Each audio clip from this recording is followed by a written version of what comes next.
welcome back to the channel. Today I'm driving cross-country America / Canada from Vancouver, taking down to Seattle, all the way to Toronto. And right now, as you can see, I took the little detour to avoid the traffic jam somewhere in Idaho, and I ended up obviously in this situation. Low profile, lowered chaser, somewhat a sketchy chaser to be honest, because it took me a year to pick it up from the dealership since they blew up the engine. Then they obviously made a new one, which is much of a bigger improvement from the stock 1JZ GTE, since this is a 1.5J with the bottom 2JZ and the top is the classical 1JZ head. That is definitely makes it much more fun for a stock chaser. And anyways, let's go, and I'll be introducing you to this one of my new purchases, one of my new JZXs, and we'll be driving along, and I'll tell you as problems comes. I'll be telling you if the chaser made it to Toronto or if we failed. It all depends on how good the swap conversion went. So let's go.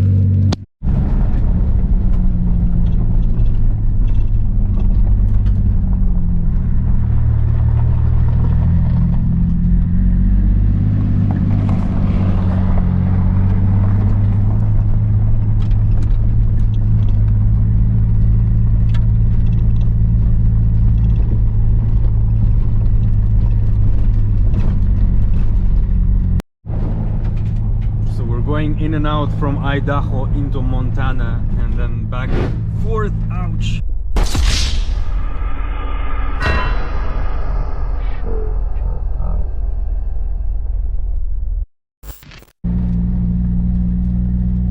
So this is what it looks like when you're driving a 96 Chaser on low profile tires, low body kit, 7M push racing clutch.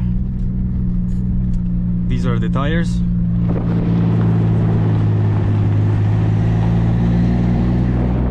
And these are the views. And you're driving it obviously somewhere in the middle of, I don't know where.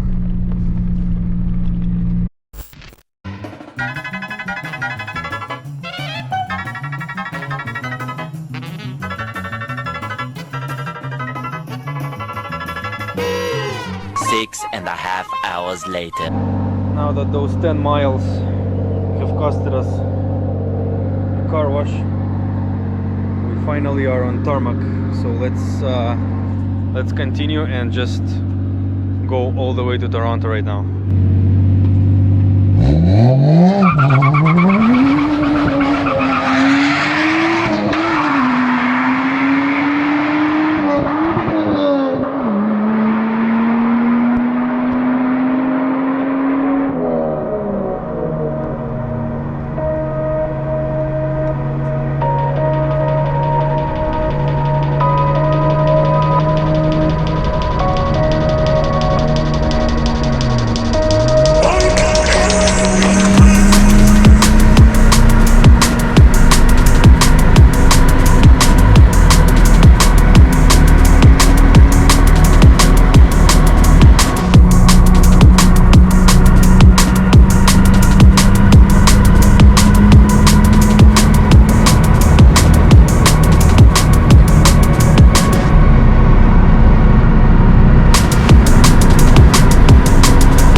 5 minutes later.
Last time I went through North America cross trip on Virosa, I stopped exactly in this location.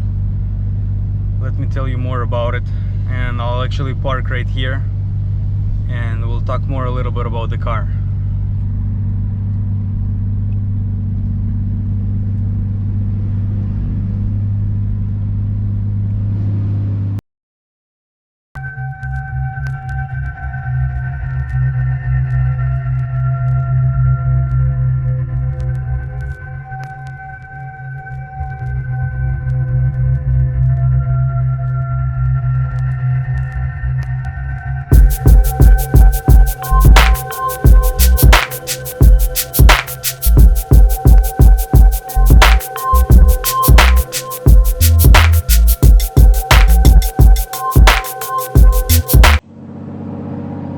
So I have finally made it to Minneapolis, and so far absolutely no problems.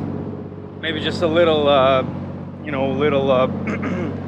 situations here and there, like this one, where the feeding line for the windshield wiper fluid is not really not really fixed in place. Plus the paint job on this Chaser is so clumsy that they didn't even tape this.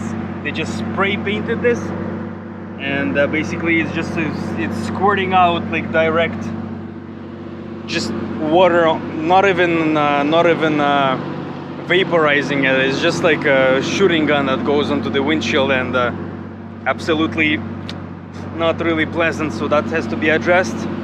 And let me show you what's happening under the hood. Definitely a different situation from when the first time I saw the car. Now, just so you understand, I was in Japan for 10 days. I just came back a week ago.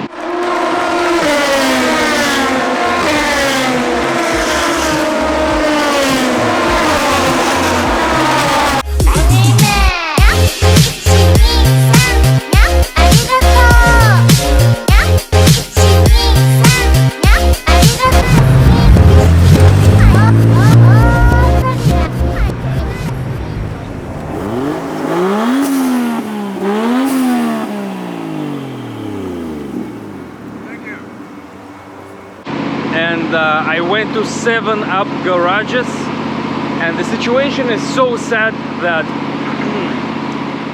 the only part for the Chaser that I was able to find in the up garage, which is pretty much the go-to, is this strut bar. Everything else is obviously, that's what came with the car, the HKS mushroom.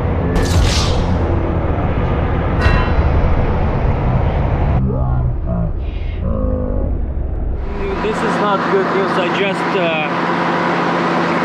just basically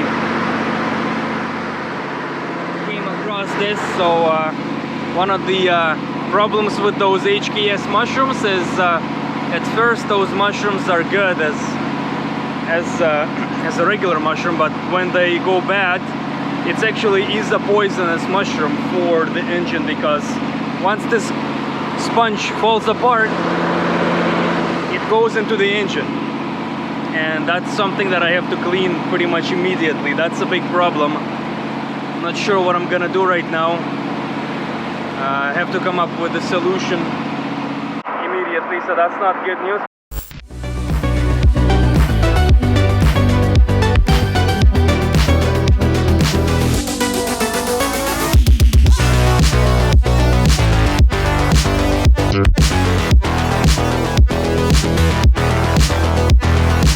Cut up t-shirt over the filter.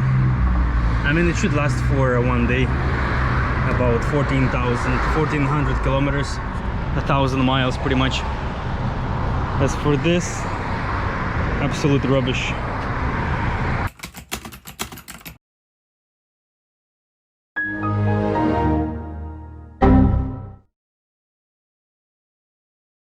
I'll just tell you what's how the swap has been done, which is obviously pretty clumsy. We have some wiring, we have a on and off switch beside the battery, which is just turns on the cooling fan, so you can turn it on manually and then it just runs forever. And other than that, the coil rod rad, the Blitz intercooler, and you know, that's it for the 1.5 JZ situation that we have under the hood. The body kit has been, you know, just clumsy applied to the car. You see parts like this hanging off. So we have a rattly body kit that I'll have to put back. Those rims I'm not a really big fan of. I mean, they do look kind of cool on the car, to be honest. Now that I've seen it for a while, and I've been looking at the car for like 4 days straight.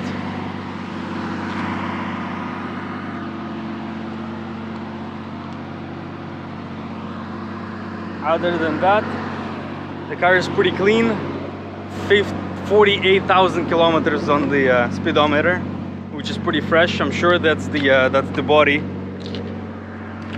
The situation in the interior is pretty messy. I'm not gonna go over that. Just came with the carbon trim, which is obviously the favorite, as well as those liner seats. There is two variations of the Tower seats. These are the stripe ones, and there is another one which is the snowflake one. Both of those interiors combinations are, you know, they're my favorite for sure, and they both come. These are the only two that come in the Tower V, unless you're getting some clumsy GE interior. Nothing to see here. The interior is pretty fresh. Just have to give it a good wipe and a good wash. That's how the back looks. And from now on, another lunch. Hey, do you want bananas? Look! Bananas!